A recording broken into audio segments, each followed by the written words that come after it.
Falaasama Giriikii durii maatarii yookaanis kokoordama maatarii ilaalchisi. Dimokraatas bara 470 hanga 380 dhaloota Kiristoos duratti kan jiraate yommuu ta'u, Aristootil immoo bara 384 hanga 322tti dhaloota Kiristoos duratti kan jiraate. Gaaffiilee falaasamoota Giriikii yeroo sana qabiyyee maatarii irratti qaban. Tokkoffaa, maatariin maalirraa ijaarame? Lammaffaa, maatariin ikkaan inni dhumaa jira? Sadaffaan, wanti maatariin tokko itti fufiinsaan qoodamuu ni danda'amaa? Afuraffaa, yoo kan danda'amu ta'e maaliif, akkamitti fi kan kana fakkaatan irratti gaaffii kaasaa turan. Dimokraatas suudoota xixiqqoo kanneen caccabuu hin dandeenye yookaanis aatomii jechuun moggaasee hiikii isaas kan hin qoqqoodamne jechuudha. Yaadni Dimokraatas kun yeroo sanatti falaasama beekamoo Giriikii kan ta'e Aristootil biratti fudhatama hin arganne ture. Akka yaada Dimokraatas wanta tokko fuudhannee itti fufiinsaan yoo qoqqoodne yookiin caccabsine dhuma irratti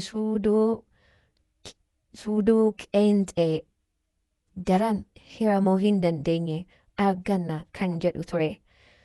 Jecha gara biraatti wantootni suudoowwan xixiqqoo irraa ijaaraman jechuudha. Kanaafuu maatariin ciccitoodha kan jedhamudha. Akka amantaa Dimokraatasitti wantoonni hundinuu suudoo xiqqaa isa dhumaa of keessaa qabu. Wantoota yoo kukkunne itti fufiinsaan kukkutuun kan danda'amu suudoo xiqqaa isa dhumaa kana bira amma ga'utti qofa. Aristotle immoo wantoota walitti fufiinsaan yoo ciccirre hiruun kun daangaa malee itti fufa. Suudoo qeenxee xiqqoon irra ga'amu tasuma hin jiru. Kanaafuu maatariin walitti fufa yookiinis kan walirra hin cinnedha kan jedhudha.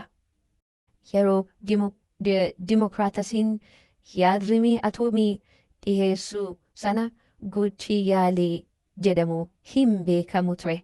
Kanaafuu akka yaadatti dhiheessuun alatti yaadicha yaaliin deeggaruuf tattaaffiin godhamee hin turre.